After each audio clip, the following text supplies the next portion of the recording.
Guardiões do Karma. A missão dos Exus na Terra. Psicografia de Vanderlei de Oliveira. Pelo Espírito Pai João de Angola. Capítulo 7. Umbanda e Espiritismo. Asas de evolução do Consolador Prometido. Terminada a gira, Zé Pelintra, em nosso plano espiritual, veio nos cumprimentar.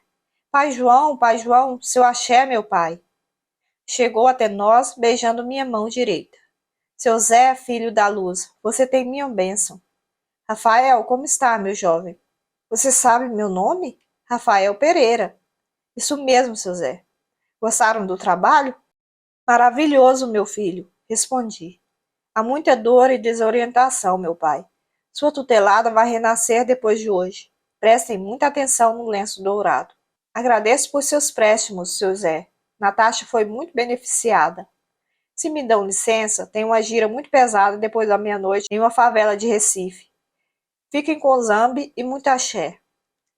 Zé Pelintra varou os ares à nossa frente, como se evaporasse em meio aos cumprimentos e agradecimentos. Rafael estava, como de costume, com a mente fervilhando de perguntas. Pai João, muito me implica esse jeito grosso dos Exus durante os atendimentos. É necessária essa rispidez? Lembra-se da parábola do semeador, Rafael? Sim, sobre a semente lançada em vários solos. O que aconteceu com a semente lançada no solo árido dos pedregais? O sol a queimou porque não tinha raiz. Muitos dos que procuram atendimento são como essas sementes em solo árido, gente arrogante e prepotente que está acostumada a enganar e se fazer de vítima. Só que com os Exus, eles são desmascarados, como se diz na gira, na lata, sem rodeios, bem diretamente. Observe a postura do motorista de táxi e daquele senhor que atropelou uma pessoa. Vieram em busca de ajuda egoística, para se livrarem de males que eles próprios criaram em suas vidas. Não enganaram Zé Pelintra, que foi direto no trato com eles.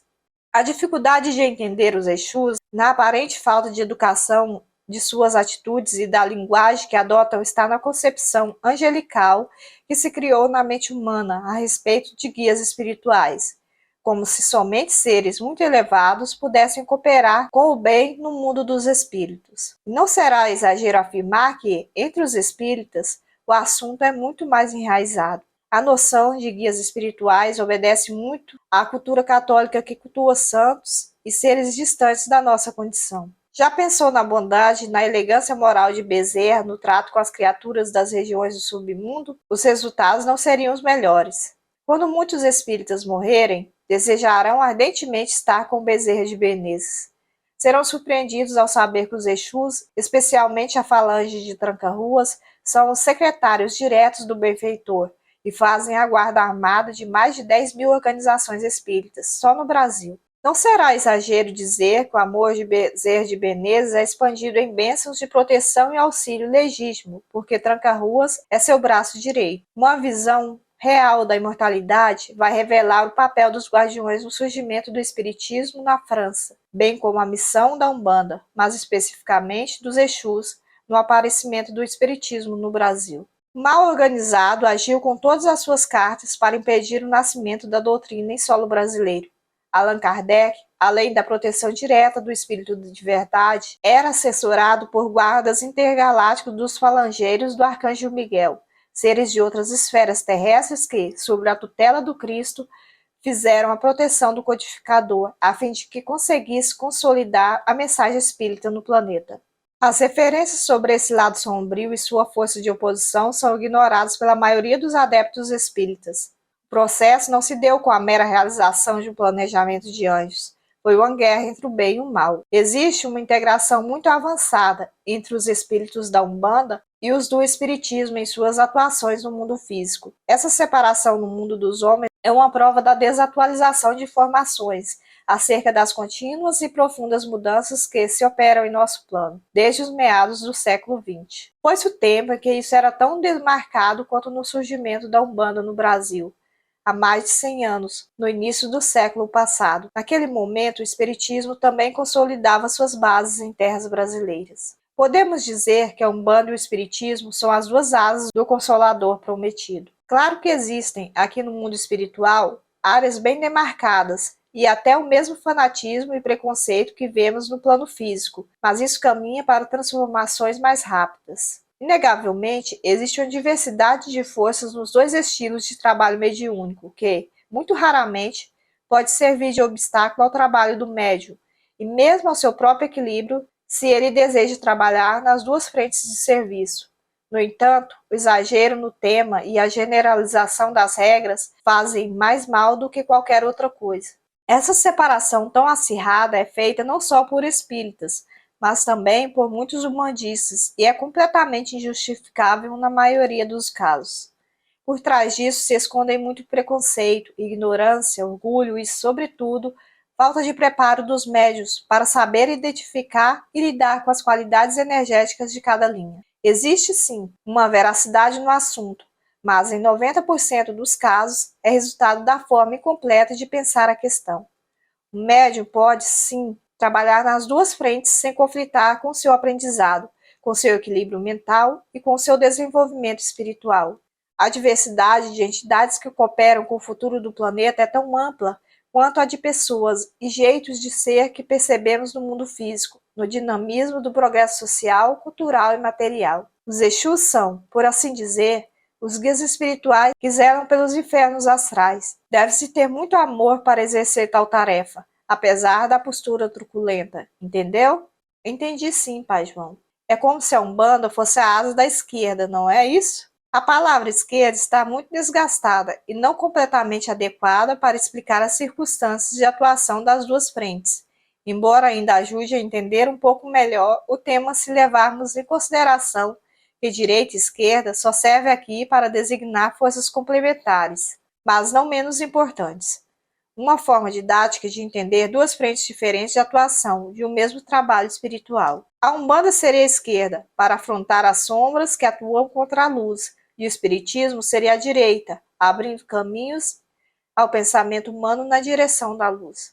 Umbanda e Espiritismo, sem dúvida, formam as asas de equilíbrio do processo do Consolador prometido, anunciado pelo Cristo. Apesar do orgulho dos espíritas que, historicamente, menosprezaram o valor das práticas umbandistas, situando-as como um degrau atrasado na esteira da evolução espiritual, a Umbanda foi uma iniciativa de Jesus e assumiu a função de Paulo de Tarso nos dias atuais, realizando o serviço cristão por fora dos preceitos incontestáveis criados no movimento espírita em torno do espiritismo, que foi exageradamente formalizado e cerceado no contato livre com a imortalidade. A Umbanda abriu os cadeados da mediunidade e seus médiuns mergulharam nos planos astrais inferiores, onde Jesus mais trabalha pela regeneração do planeta. Sem os guardiões e os Exus, não teríamos hoje a doutrina espírita no plano físico. Eles fizeram o papel anônimo de zeladores do patrimônio espiritual das obras básicas, enfrentando os mais complexos e usado os planos das trevas para arruinar as chances de implantação das luzes do espiritismo, ao esclarecer do pensamento humano e da ampliação da fé racional entre os homens. Pai João, o que seriam as linhas de direita e de esquerda na Umbanda? E como se situam os Exus nessas escalas? Ouço tanto essas terminologias. Vou explicar sem nenhum rigor religioso, meu filho, pois as variações são infinitas. A linha de direita é composta pelos falangeiros dos orixás, os pretos velhos, os caboclos, os boiadeiros, as crianças, os marinheiros, os baianos, os orientais, entre outros. A linha de esquerda é o povo de rua, os espíritos guardiões, que são os Exus, as pombas giras, os ciganos, os Exus mirins, as pombas giras mirins, os malandros, entre outros. Os reinos de Exus aqui no astral são compostos por muitas escalas que podem ser sintetizadas em três grandes grupos. Exu Orixá, o guardião, que é os falangeiros, que são de vários níveis, os capangas do último nível, abaixo do qual podem atuar os quiumbas, impostores e falsos Exus, etc. O Exu Orixá é uma força, uma vibração de ordenação, organização e cumprimento da justiça no universo, uma força não incorporante, não se manifesta mediunicamente. Dos guardiões para baixo, nessas escalas, todos são incorporantes, isto é, podem se manifestar pelos médiuns. Ainda dentro da categoria falangeiros, temos o Exu batizado, chefe de falange, o coroado, chefe de linha, e o espadado, chefe de trabalho. São chamados de patrão, vigia, Exu de trabalhos, escora, policiais astrais e outras denominações. De forma mais genérica, isso que é mais aceito. Quantos ensinamentos novos para mim, Pai João? Aqui, no mundo dos espíritos, todos os dias somos convidados a rever posturas, entender o universo como ele é e abrir mão de nosso apego ao que sabemos. Após a conversa breve com Rafael, observamos a saída dos frequentadores da tenda umbandista. O clima de fé renovada criava uma aura de esperança em todos. Acompanhamos mais de perto o trio composto por Dona Helena, Natasha e Ricardo. Você gostou da sessão, Natasha? Perguntou Dona Helena. Estou me sentindo outra pessoa, não sei explicar. A sensação é de que me livrei de um peso. E quando toco este lenço, tenho a impressão de que estou mesmo no futuro. Parece que ganhei um presente de Deus. Foi exatamente isso que aconteceu, interferiu Ricardo, enquanto dirigia o automóvel. Foi? Você se libertou de uma prova voluntária. Sua ligação com Luiz era uma prova voluntária. Como assim? Sua ligação com ele é de outras vidas, mas na atual encarnação não estava planejado um reencontro afetivo entre vocês. A gravidez e o enlace que criaram, sucumbindo à atração mútua, com base nas conexões kármicas do passado de vocês, são causas atuais das suas aflições e nada tem a ver com a sua programação. Quanto ao retomar o amor de outras vidas, isso é outra coisa e vai acontecer em outro contexto. Minha cabeça dá um nó com esses assuntos. Quer dizer que já nos encontramos em outras vidas? Então, por que não nascemos longe um do outro, uma vez que não podíamos nos reencontrar? Isso depende muito da história do passado, pois se há algo a ser superado, só é possível de ser feito renascendo por perto, na vida de relação, pois sentir algo por alguém não significa necessariamente se entregar ao que deseja. Pelo contrário, há também os vínculos por conta da genealogia espiritual de vocês, já que os pais de Luiz e os seus nasceram todos aqui, nessa cidade. São velhas conexões kármicas e planejadas para ajuste. Em muitos casos, os planejamentos obedecem às leis matemáticas, mas trabalham com possibilidades.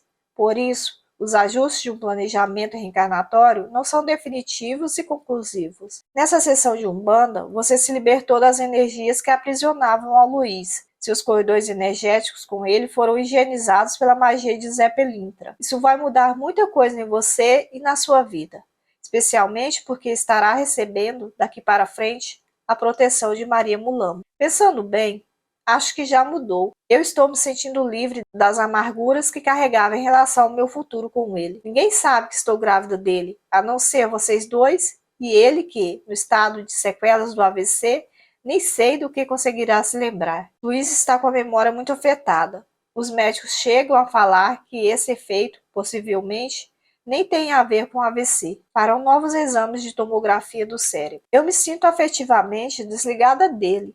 De verdade. Esse lenço, meu Deus, parece que tem uma pessoa dentro dele. Sinto amor inexplicável. Nessa altura da conversa entre Natasha e Ricardo, Dona Helena, que se mantinha em silêncio, se expressou. Natasha, lembra do que seu Zé disse a você sobre mim? Que a senhora seria minha mãe? Sim, lembro-me. Mas o que será que ele quis dizer? Esses Exus são muito danados, minha filha.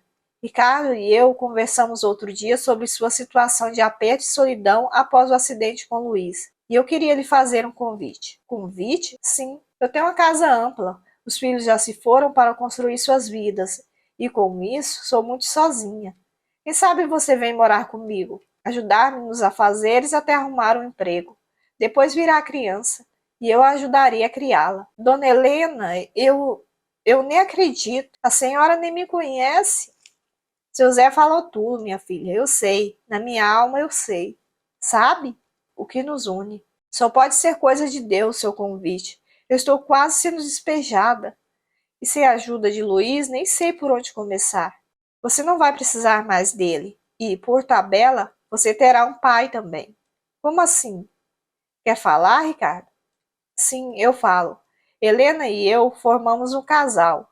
Fiquei viúvo e ela não tem ninguém. Estamos mesmo namorando. Que lindo isso! Seremos uma família, se você concordar. Já sinto amor por essa criança como se fosse meu neto de Pemba. Estou muito sensibilizada, nem acredito, falou Natasha chorando. Lembra aquele pedido que ativou seu karma com Luiz? Lembro sim, senhor Ricardo. Foi desfeito hoje, por Zé Pelintra. E o que significa? Tem relação com esse meu alívio de hoje? Significa que você desativou um karma voluntário, uma conexão que não foi planejada para essa vida. Sua ligação com Luiz foi novamente adormecida. Os laços entre vocês ficaram em hibernação mental, sem movimento. Seus caminhos estão livres para o futuro.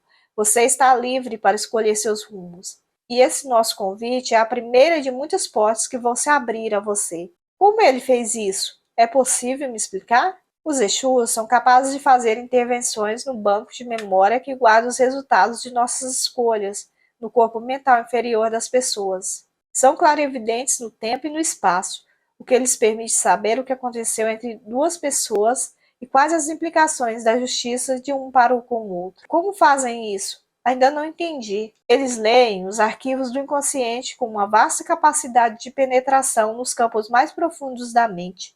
Em segundos, conseguem montar os quebra-cabeças de histórias de várias vidas e formam um juízo com base em energias e vibrações. De posse disso, sabem mexer nas estruturas energéticas da alma com sabedoria, justiça e amor, entendeu? Mais ou menos. Acho que me falta muito conhecimento para isso. O Senhor me disse que meu pedido às sete trevas ativou meu karma. Então, por que foi Zé Pilintra que o desativou? Isso depende da habilidade e da função de cada Exu. Com certeza, há muitos protetores envolvidos na sua história, na de Luiz e na do Exu Sete Trevas. Quando o Zé Pilintra diz que seu bebê é filho de Pemba, eu entendi muita coisa, inclusive que havia um interesse muito grande de Sete Trevas na sua aproximação com Luiz. Isso tem algo a ver com meu filho? Sim, pois há laços reencarnatórios que unem todos vocês, respondeu Ricardo, mantendo discrição a respeito do que já sabia e do que lhe foi informado quando atendeu Natasha no Centro Espírita Luz e Amor. E o Exu Sete Trevas vai ficar aborrecido com o Zé Pelintra? Claro que não. Certamente, o trabalho de hoje já é fruto de uma parceria. Zé Pelintra não faria essa sua libertação se antes não tivesse acertado alguns pontos de acordo com Sete Trevas. O senhor já sabia antes de me levar à tenda umbandista? No dia do seu atendimento fraterno, lá no centro, percebi muito a seu respeito por meio da intuição do caboclo Pena Branca, que me assessorava espiritualmente. Esse caboclo também é um Exu? Exu não seria a melhor designação para ele. Ele é um guardião do bem. Fico pensando no tipo de laço que pode me unir a Sete Trevas e Luiz. São laços velhos, minha filha, muito velhos. O senhor sabe algo mais que possa me informar? Sei que muita coisa boa espera no futuro, Natasha. Falou tentando desviar a conversa. Tem outro assunto que me intriga sobre vocês dois.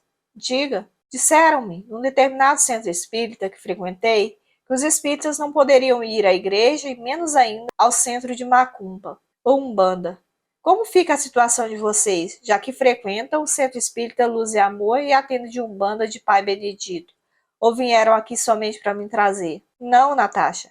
Helena e eu somos frequentadores assíduos das duas atividades. Nossos irmãos no Centro Espírita sabem parcialmente de nossos vínculos com a Umbanda, mas não a ponto de conhecerem nossa assiduidade, o que poderia trazer comprometimento ao trabalho do Luz e Amor. E se souberem, isso realmente pode se tornar um entrave. Como pode? A tenda é um lugar tão lindo que faz o bem.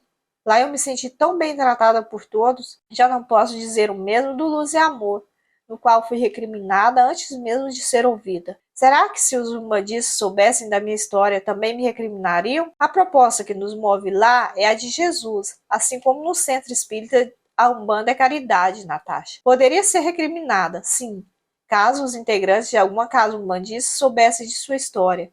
Mas isso não é por parte da Umbanda, e sim dos umbandistas, tal qual foi no Centro Espírita.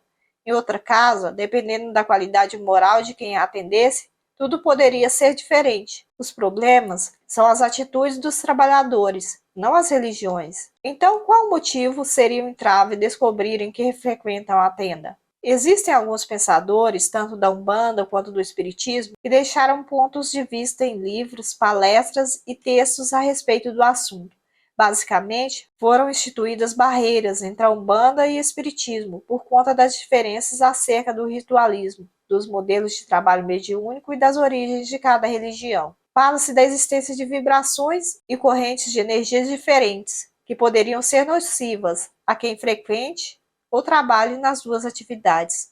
No entanto, o tempo tem mostrado que, excetuando casos excepcionais, essa separação é somente fruto da falta de compreensão e de fraternidade entre os adeptos. Os espíritas pesam mais o assunto com orgulho que têm pelo conhecimento adquirido. Os umbandistas, por sua vez, se orgulham no que sabem a respeito da manipulação de forças. Muitos espíritas, em número mais expressivo do que se pode imaginar, colocam a Umbanda como um degrau para o Espiritismo. Ambos apenas refletem o antigo condicionamento humano de querer ser dono da verdade. É necessário entender que cada grupo tem sua missão, estando mais apto a lidar com algum tipo de necessidade específica nos dois planos da vida. Os espíritas executaram, até bem pouco tempo, um trabalho mediúnico acentuadamente mais mental. Os umbandistas realizavam um serviço mais ligado à matéria e às energias mais densas. Mas essas duas formas de trabalho estão em franca mudança. Na minha opinião, Natasha, pelo menos considerando os dois grupos que frequentamos, os serviços se complementam e aprendemos muito em ambos. E o senhor acha que será bom que eu frequente a tenda por conta do meu filho que vai nascer? Zé Pilintra deixou claro que ele trabalhará nas tendas umbandistas. O que quer dizer?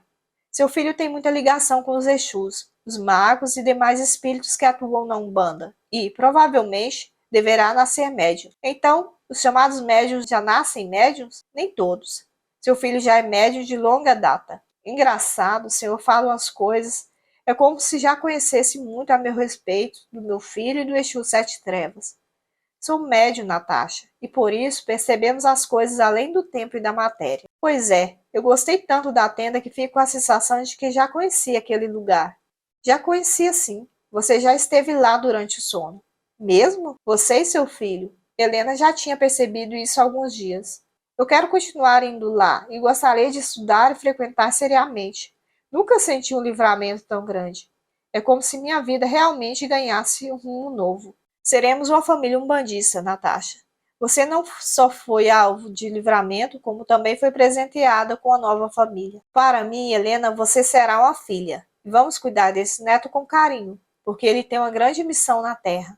Acompanhado de Rafael, seguimos o grupo até seus lares. O propósito nobre do serviço espiritual passou a ser o alimento predileto do trio.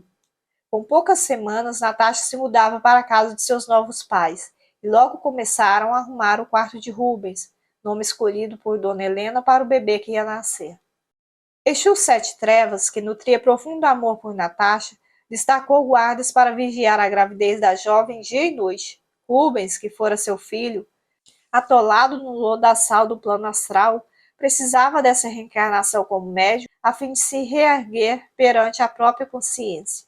Em meio às provas voluntárias que uniram Luiz e Natasha, por elos do passado, Deus escreveu uma nova história para todos, entre as ordenações expiatórias da justiça e a brandura da misericórdia que os cobriam com bênçãos e esperanças. Naquela noite, no terreiro de Umbanda, uma nova lei foi escrita para esses espíritos, sob a batuta firme e determinante dos Exus. O lenço dourado de Maria Mulambo era uma carta de alforria com o endereço certo. O tempo mostraria isso a todos. O Consolador prometido por Jesus brotava das entranhas da tenda de Umbanda, Pai Benedito, fortalecendo a fé, o desapego e determinando o rumo espiritual a centenas de espíritos na matéria e milhares fora dela.